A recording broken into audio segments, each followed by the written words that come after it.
Oi, pessoal, tudo bem com vocês? Então, vamos lá para a próxima aula. Hoje nós vamos falar sobre movimentação e posicionamento do paciente, tá? Nós vamos falar sobre posições e manipulação do paciente. Então, vamos lá.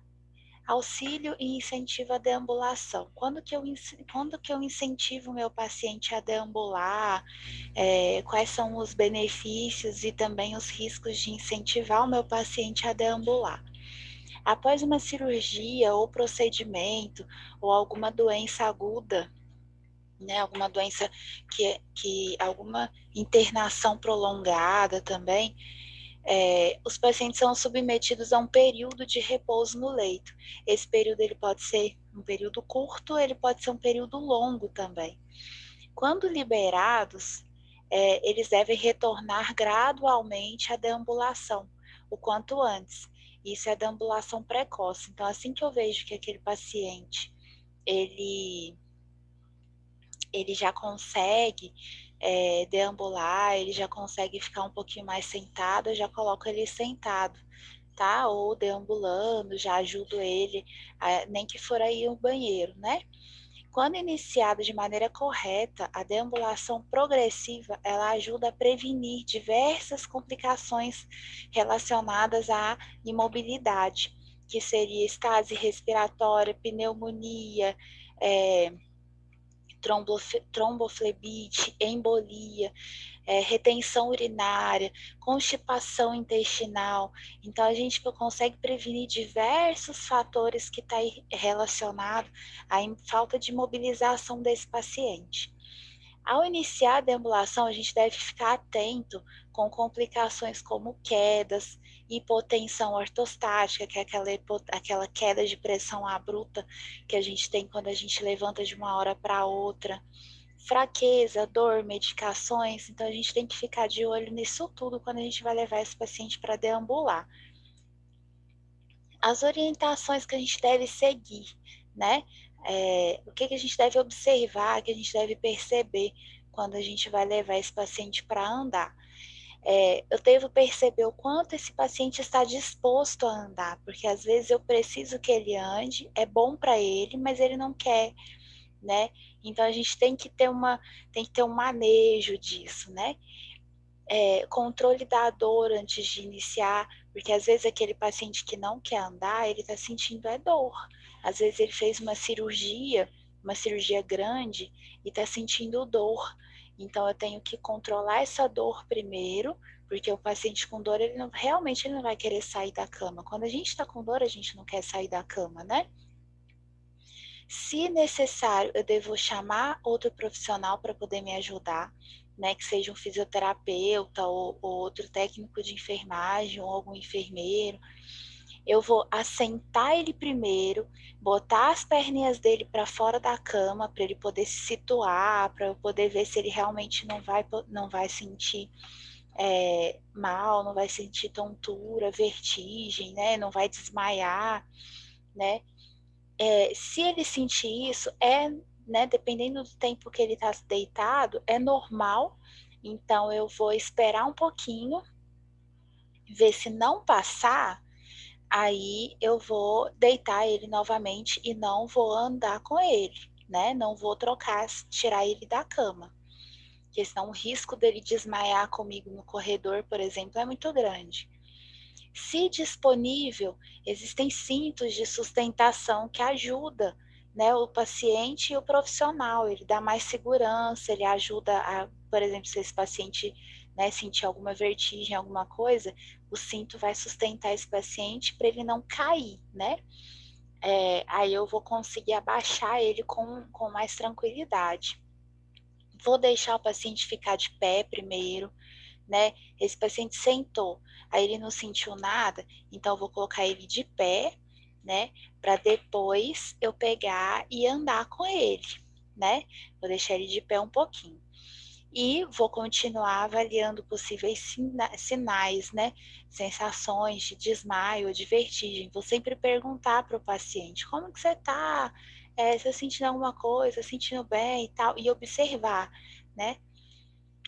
deixar o paciente caminhar até a cadeira, né? A gente vai começar com espaços curtos de distância primeiro, né?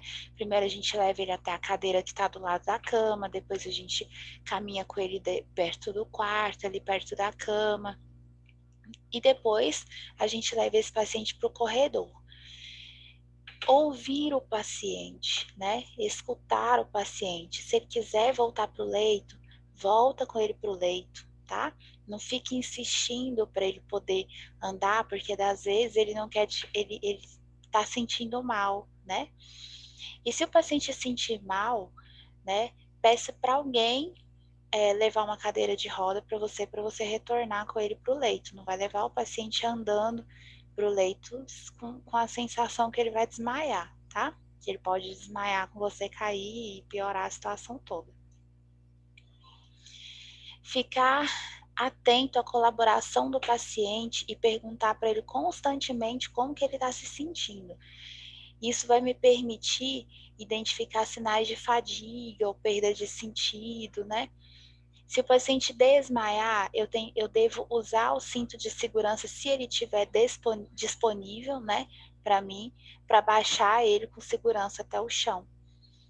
Se o paciente fizer uso de aparelhos, quais aparelhos? Muleta, andador, né? Aí é minha função orientar ele a maneira correta para ele usar esses aparelhos, né? Porque às vezes ele internou, ele nunca tinha usado, ele não usava isso em casa, e às vezes dali para frente ele vai precisar usar por um tempo. Então é minha função orientar para ele como que funciona, como que ele vai usar, né? Quando que ele vai usar.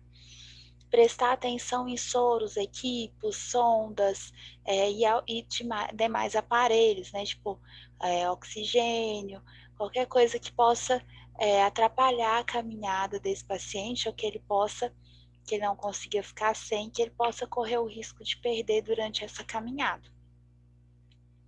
Estimular os familiares e amigos a caminhar com o paciente quando o risco de queda for mínimo. Por exemplo, aquele paciente que fez uma cirurgia, a gente faz isso muito com as mulheres que fazem cesariana, né?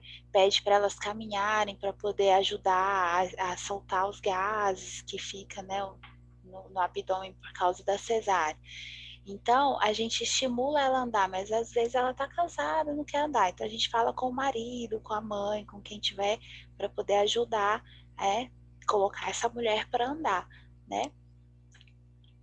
Aí eu coloquei um exemplo, né, de andador, paciente com andador. Às vezes fez alguma cirurgia da ortopedia, daí vai sair do hospital com andador, né?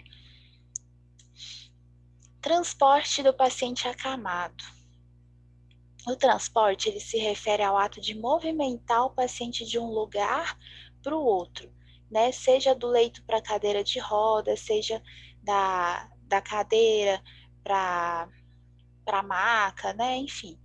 Então, é uma transferência do paciente de um local que ele está para outro que ele vai precisar ir. Então, transferência para a cadeira de roda e dessa para o leito. Como que eu faço? O paciente está deitado, né? Tá acamado e tal, vai tomar banho de chuveiro que o médico deixou. Como que a gente vai fazer para levar esse paciente para a cadeira com segurança? Primeiro, né? Sempre eu vou explicar para o meu paciente o que eu vou fazer, como que vai ser, né? Como que eu vou colocar ele na cadeira e vou pedir a colaboração. A gente sempre tenta dar ao máximo a liberdade daquele paciente para ele poder movimentar, para ele poder me ajudar, porque isso é bom para ele, né? Então, o que eu vou fazer? Vou posicionar a cadeira de roda, travar as rodinhas, nunca, pelo amor de Deus, não usa cadeira nenhuma sem travar a rodinha, tá? Porque a cadeira anda, o paciente bate sentado no chão. Vou colocar ela próxima do leito e vou subir os apoios dos pés, se for possível, que tem cadeira que a gente vai ver em instituições que não é possível eu subir esse suporte para os pés, tá? Vou assentar o meu paciente, vou botar os pezinhos dele para fora, né, da cama, para ele poder se situar, né, para ele poder entender o que ele vai fazer. Vou flexionar os joelhos e envolver a cintura do paciente. Então, eu vou abraçar ele e solicitar que o paciente envolva os ombros, os meus ombros com os braços, né? Vou pedir ao paciente que se levante por conta própria, se ele conseguir. Se não, eu vou levantar ele.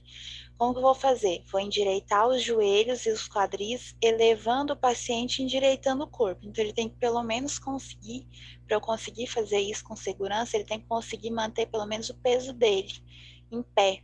Senão, não consigo fazer isso, tá? Apoiar o paciente e girar ele em direção à cadeira de rodas, com ele em pé. Então, por isso você tem que deixar a cadeira o mais próximo de você possível e da cama também, porque você não vai andar com ele, você só vai botar ele em pé e vai girar ele e vai botar ele sentado. Se o paciente não for capaz de se posicionar de forma correta, a gente vai ajudar ele. Como que eu vou ajudar? Posso subir, posso chegar por trás da cadeira e pegar aqui embaixo do braço e erguer ele, para poder ajudar ele a endireitar o corpo na cadeira. E colocar os pés no suporte da cadeira e verificar se ele está confortável. Aí ele está pronto para fazer o transporte de cadeira de roda. Às vezes vai fazer algum exame, né, alguma coisa. Para retornar para o leito, eu vou repetir todo o processo, porém de trás para frente, né? Vou pegar ele na cadeira, vou erguer ele, vou girar para a cama, vou botar ele sentado na cama. Importantíssimo, esse tipo de procedimento, esses tipos de procedimentos que a gente vai falar daqui para frente, a gente não faz sozinho.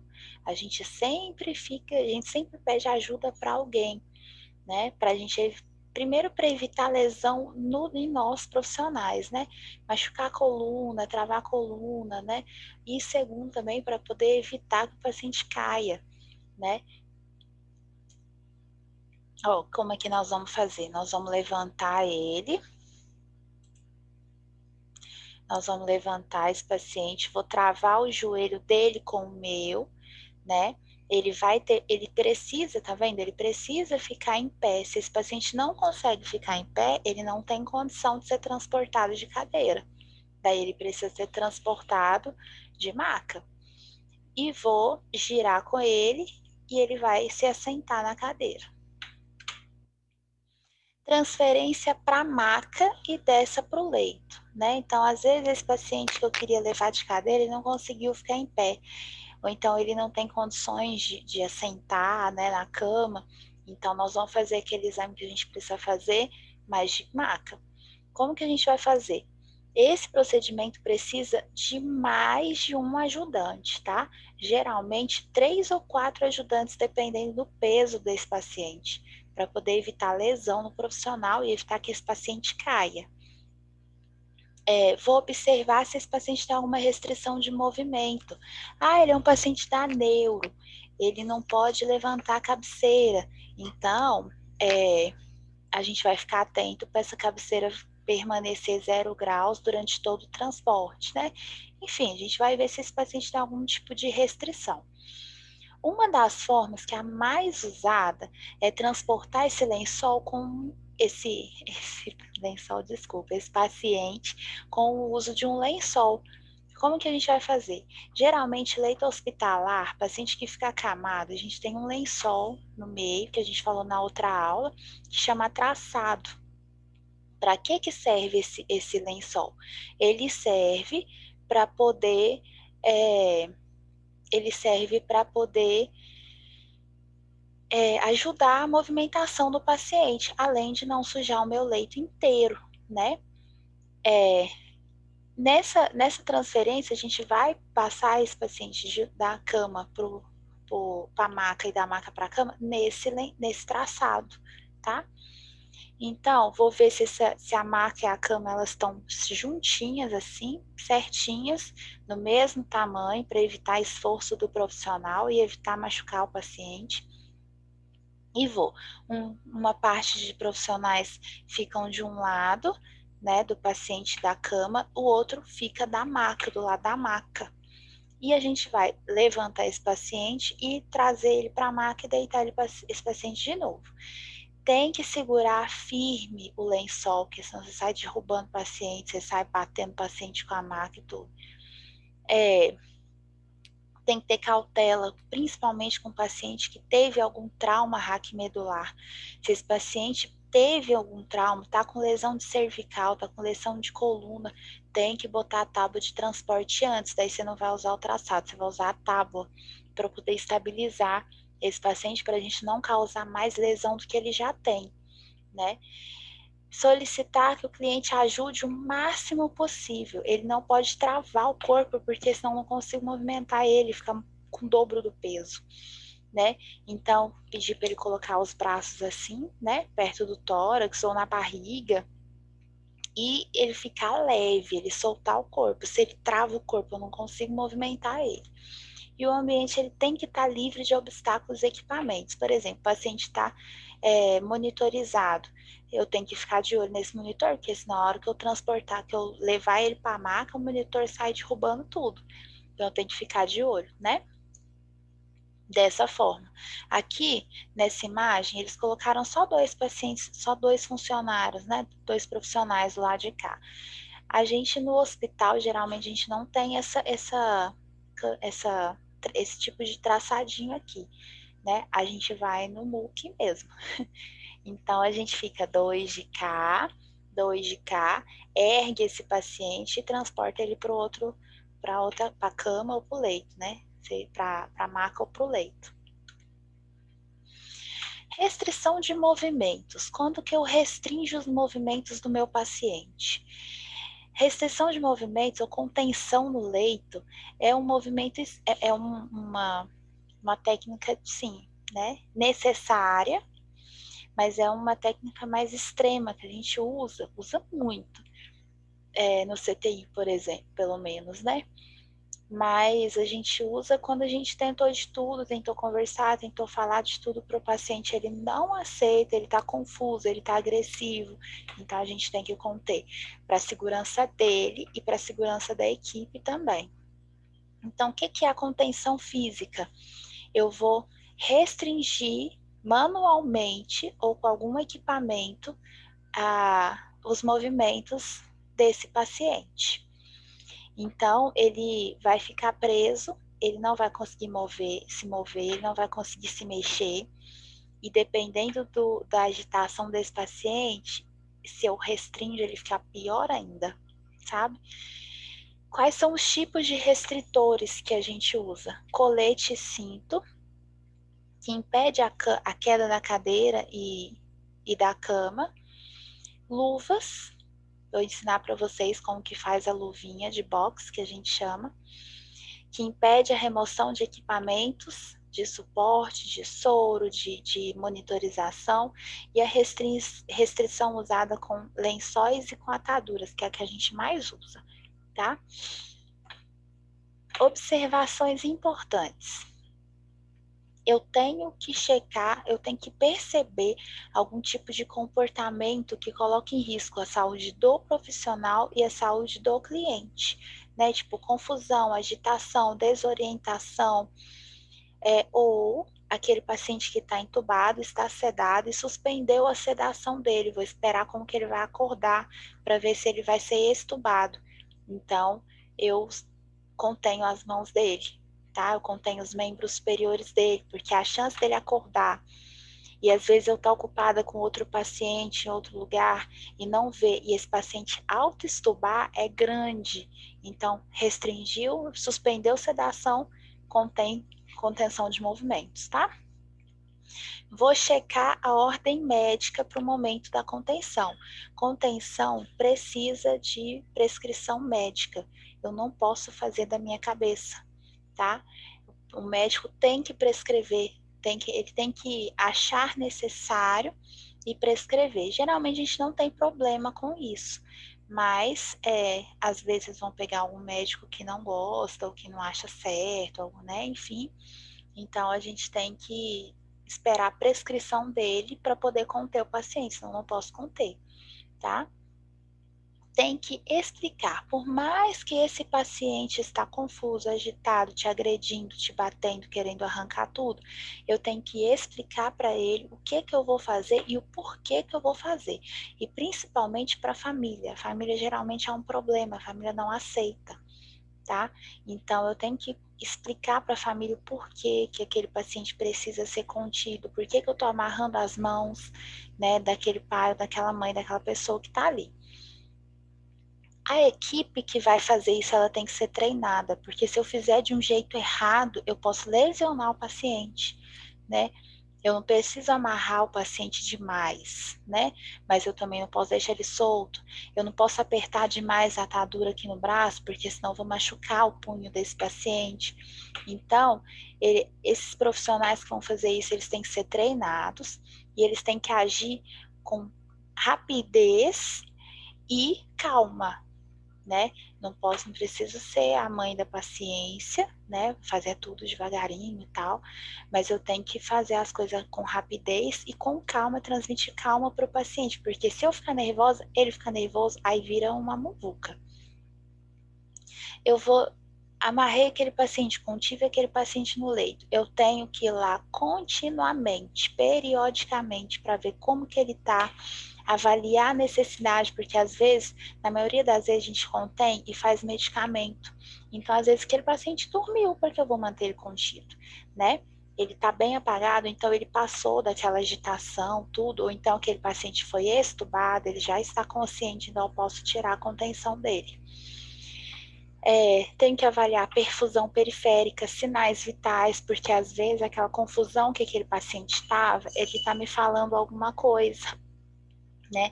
Às vezes ele fica confuso, agitado e tal, não sei o quê, e depois ele rebaixa o nível de consciência, às vezes até por causa de medicação que a gente fez. Então, eu tenho que avaliar esse paciente periodicamente, tá? Não é tipo amarrar, nunca mais voltar no leito, tá? Por mais raiva que esse paciente faça na gente, porque às vezes faz, tá? Faz muita raiva na gente. Bate na gente, cospe na gente, mas é assim mesmo. Vou observar se o paciente se mantém em segurança e confortável dentro do possível, né? Que ninguém fica confortável com mão e pé amarrado.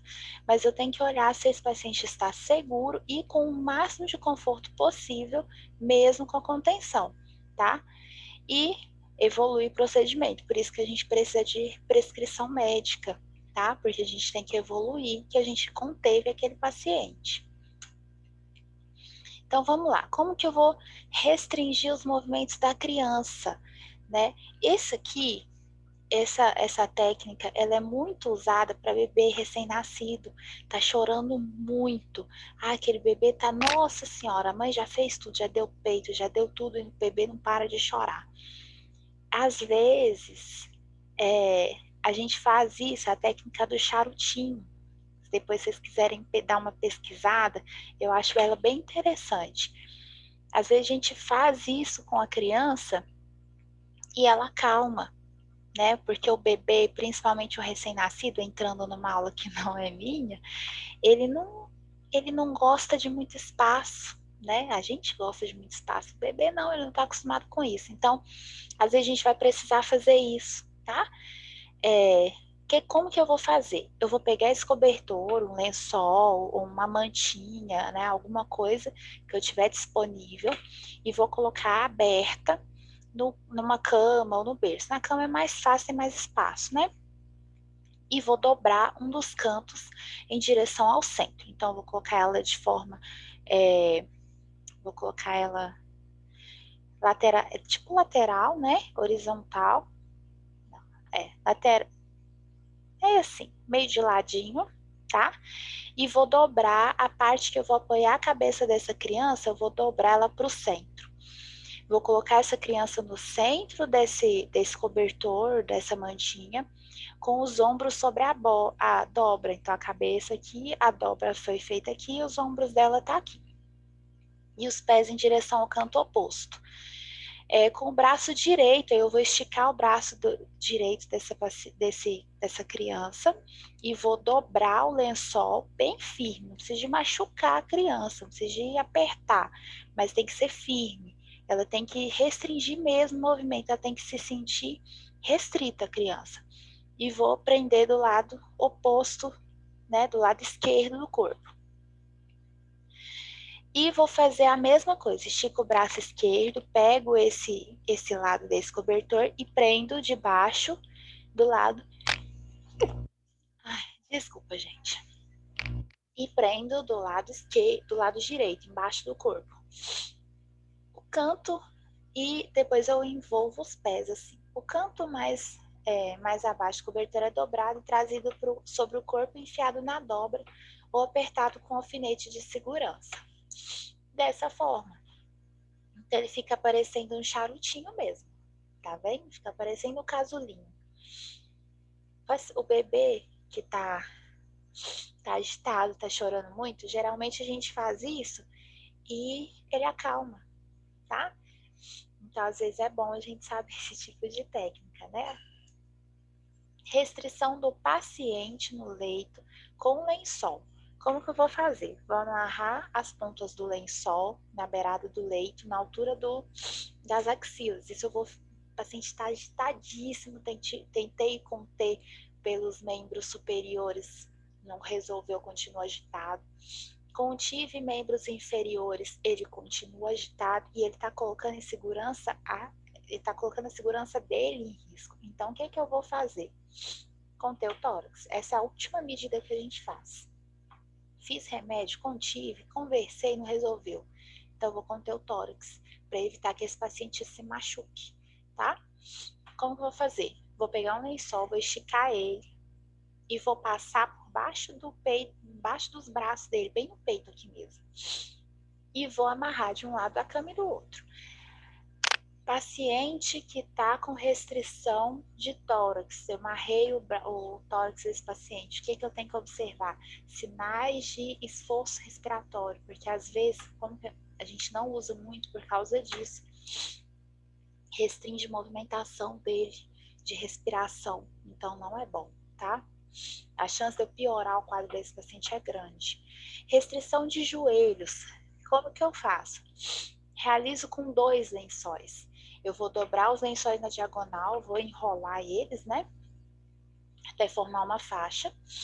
E vou passar a ponta do lençol do lado direito sobre o joelho do paciente por baixo do joelho esquerdo. Então, assim, né? Vou fazer tipo um sinal do infinito, assim, com o lençol. E com o outro lençol, vou passar do joelho esquerdo por baixo do direito. E amarrar as pontas na cama. Tá? Nunca na grade, tá? A gente não amarra o paciente na grade, porque primeiro o risco dele mexer e essa grade soltar, dependendo da cama, é grande. A grade solta, esse paciente machuca, ou então ele cai da cama amarrado. Já pensou? Ele lesiona ombro e tal, maior metida. A gente amarra o paciente no estrado da cama, aonde o colchão fica, tá? Nunca na grade. Dessa forma. Essa aqui é uma contenção de tórax, tá vendo? Paciente esse aqui eu vi fazer poucas vezes nos meus anos de formado, porque isso é péssimo para o paciente.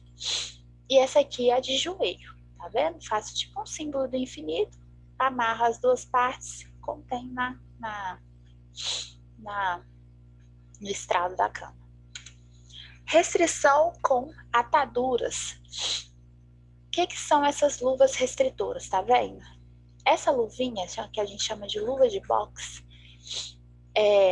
a gente vai mandar o paciente apertar, segurar, que seja um pacote de gazinha, ou que seja, né, sem plástico, por favor, tá? Que seja um montinho de gazinha, que seja outra atadura, vou mandar ele apertar e vou começar a enrolar a mão desse paciente com faixa. Vou ir conversando com ele e tal. A hora que ele assustar, ele já tá com as duas mãos contidas, assim. Tenho que ver, importante, vou restringir membros superiores e membros inferiores.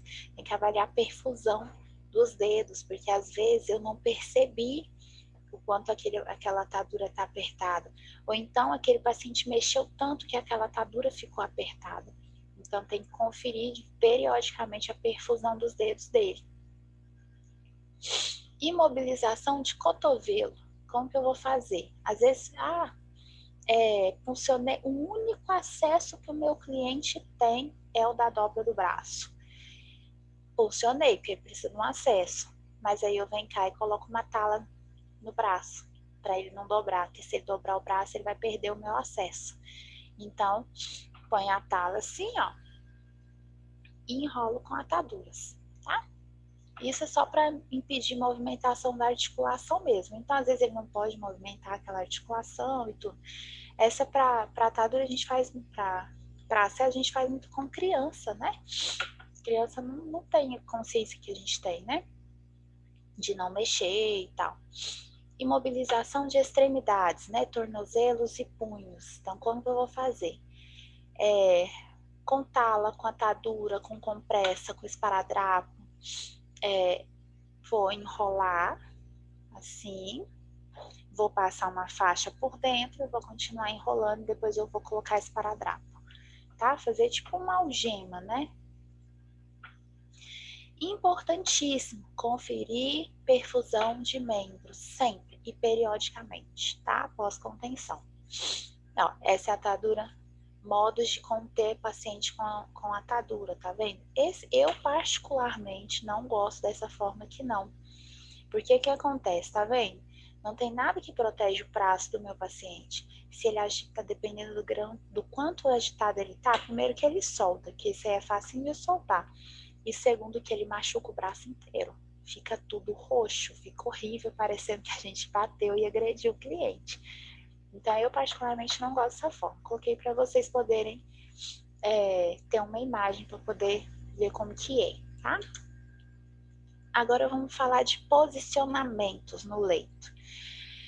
Como a gente já sabe, a imobilização, ela traz problemas para a saúde, não só do paciente, para a gente também. Se a gente não se movimentar, o nosso corpo foi feito para se movimentar. Então, se eu não me movimento, se eu não levanto, se eu não me mexo, né? Por isso a importância da atividade física, né? Se eu não me movimento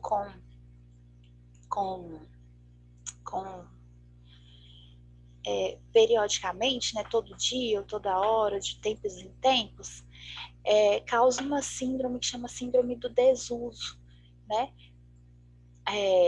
Que causa vários problemas, né, pra gente.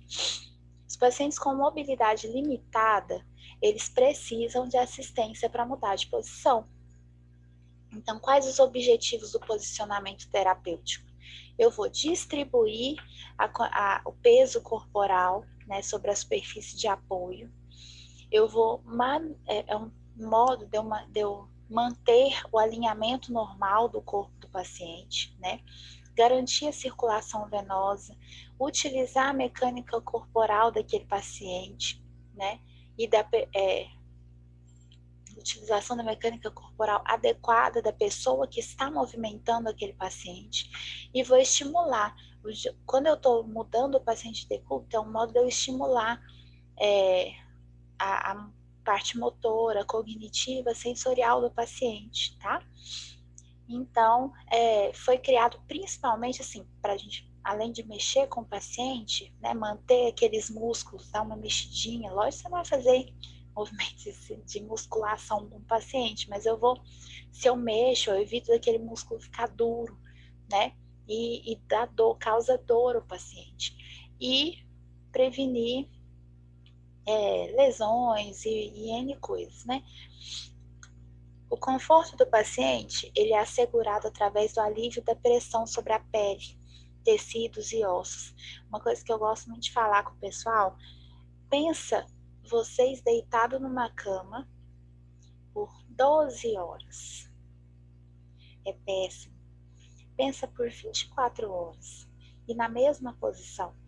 Entendeu? Então, tá aí a importância. A gente não fica porque eu vou deixar o meu paciente. É lógico, tem restrições? Tem. Mas podendo mudar, não tem por que eu não fazer. As mudanças frequentes de posição também ajudam a prevenir o aparecimento de outros problemas, como as lesões por pressão, né, as escaras.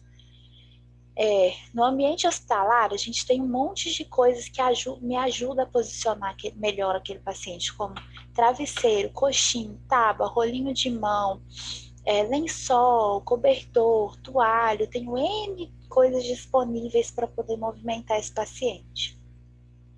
Então, vamos lá. Tábua para os pés.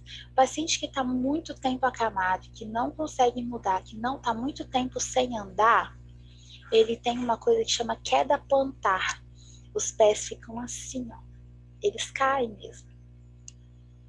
Não está usando, né? Então cai.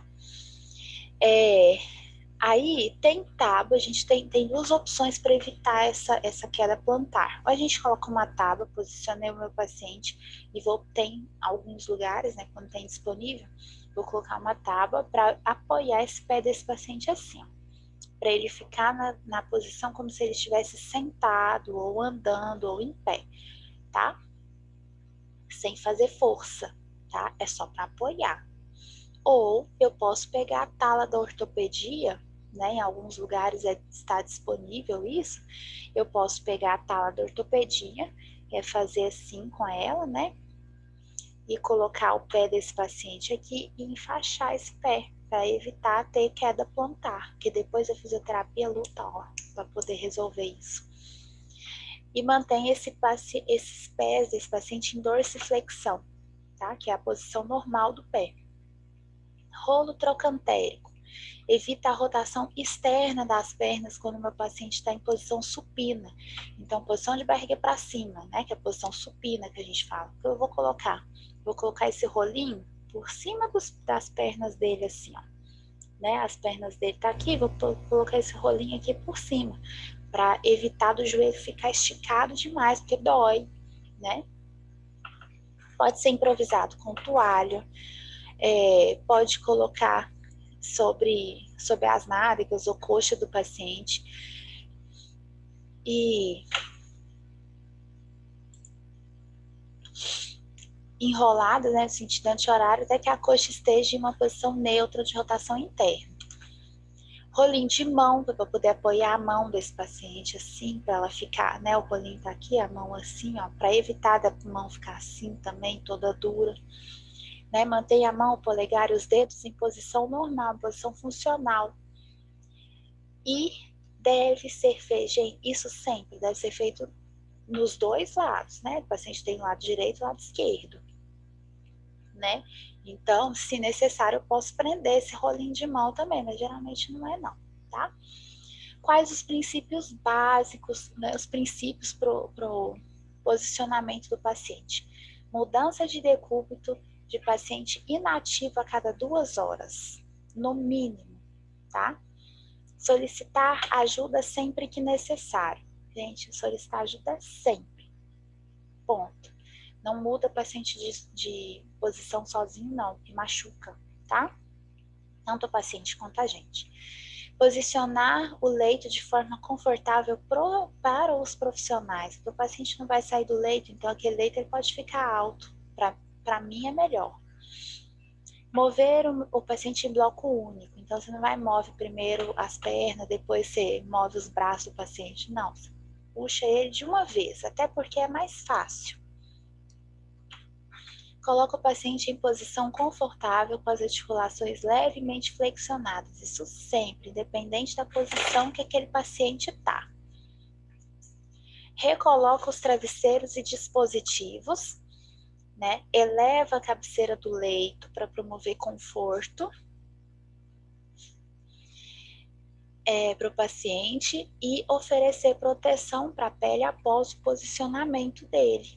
Né? Às vezes aquele paciente está muito consumido, muito tempo acamado, aquele vozinho que pesa 30 quilos, cheio de proeminência óssea, então tem que intensificar a mudança de decúbito e passar creme, massagem de conforto, aquela coisa toda. Vamos lá para as posições. Posição dorsal ou supina. Como que é essa posição? O paciente está deitado de barriga para cima. Essa é a posição supina ou dorsal, que a gente chama. Então, a gente coloca travesseiros, rolo, travesseiro aqui, para o paciente não ficar com extensão de cervical, que dói pra caramba.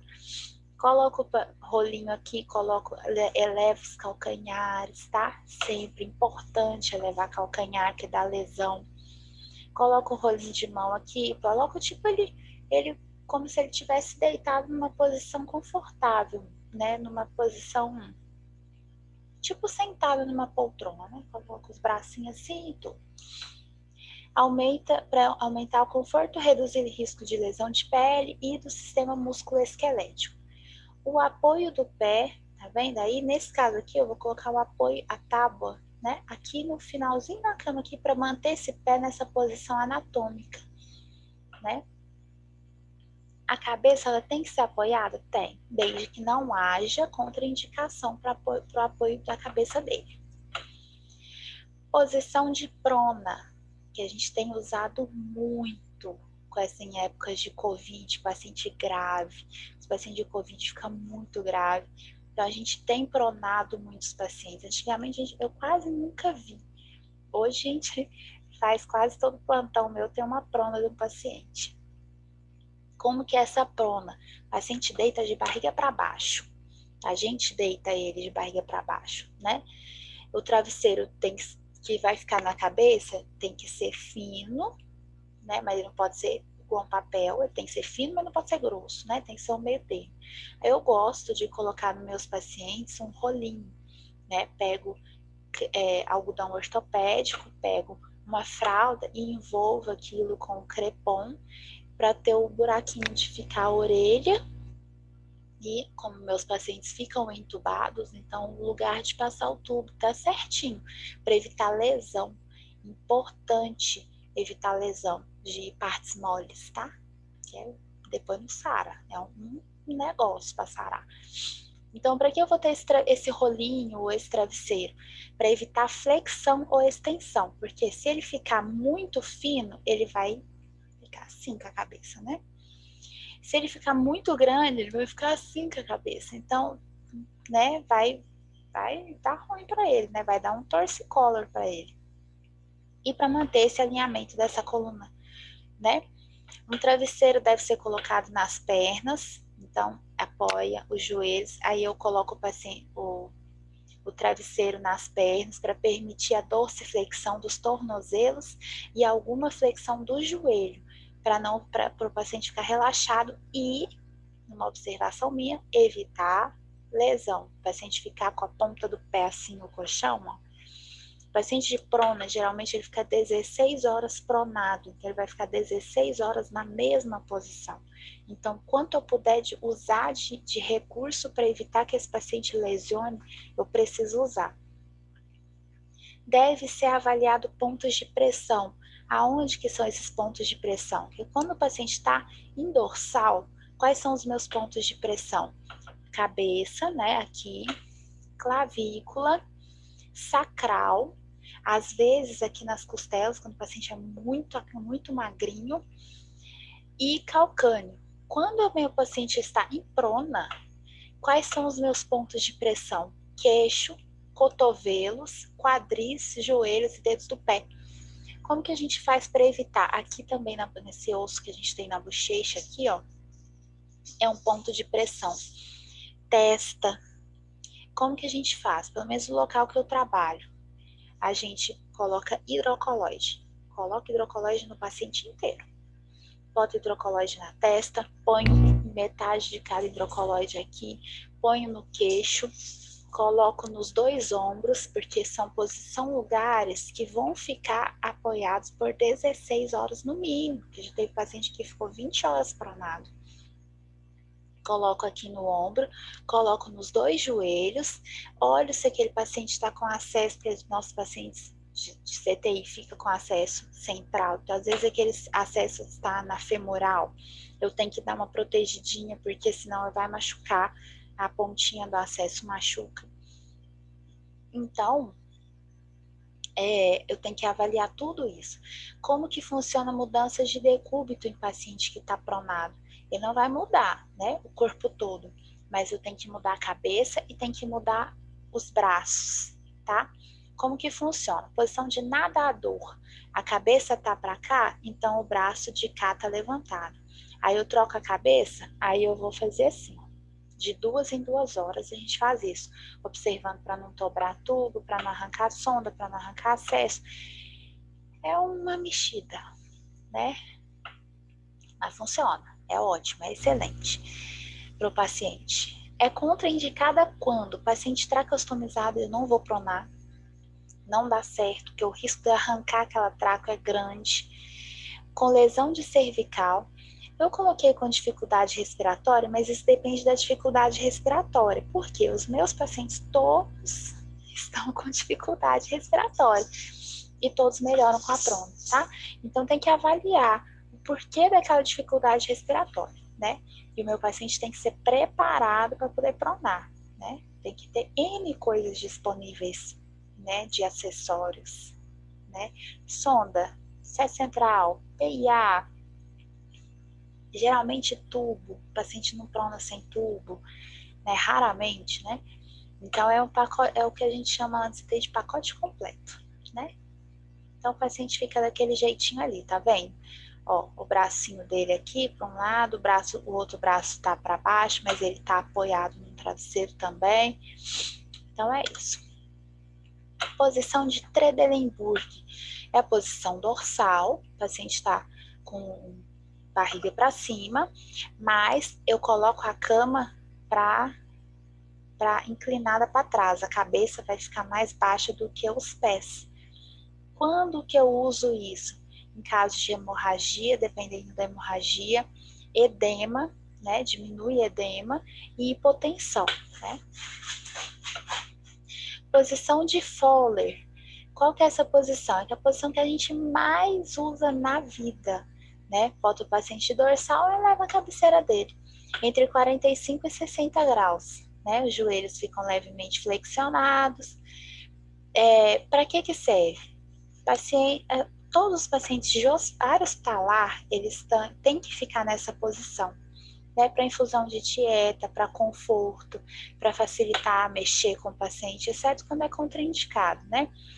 Para paciente estar com dispneia, eu vou sentar, porque ajuda a expansão pulmonar, para drenagem de tórax, né? Então, é que a gente mais usa, né? Infundir dieta, o paciente está infundindo dieta por sonda nasoentérica, o paciente tem que estar no mínimo a 45 graus, porque senão o risco dele vomitar e broncoaspirar é grande, tá?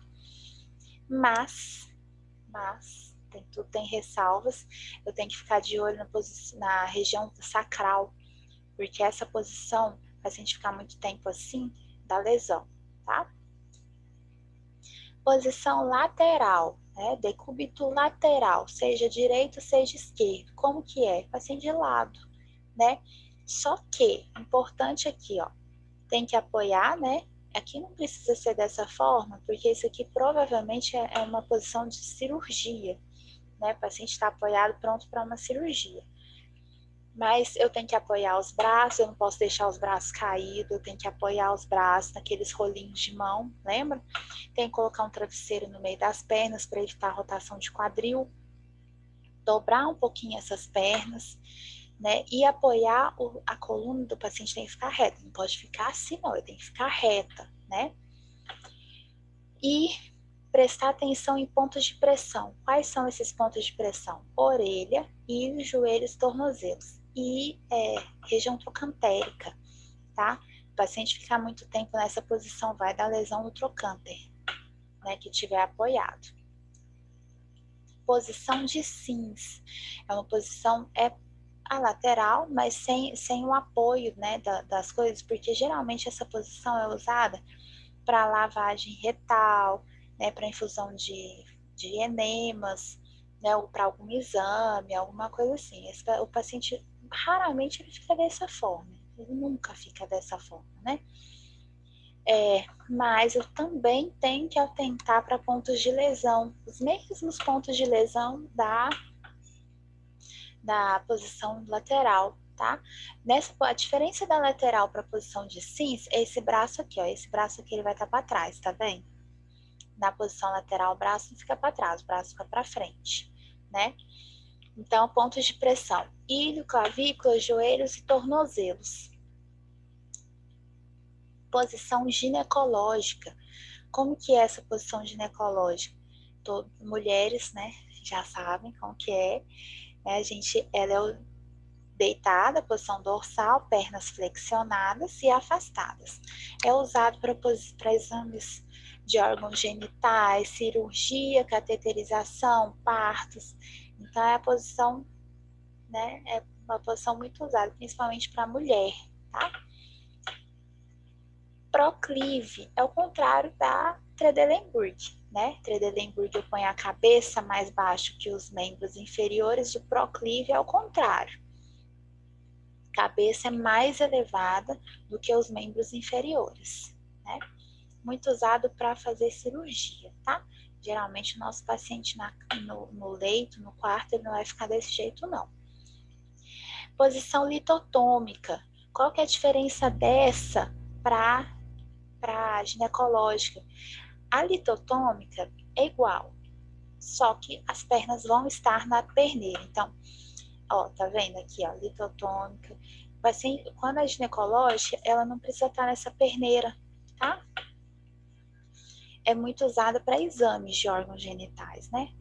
Ou partos também. Eu deixei um link, eu achei mais fácil para vocês e para mim.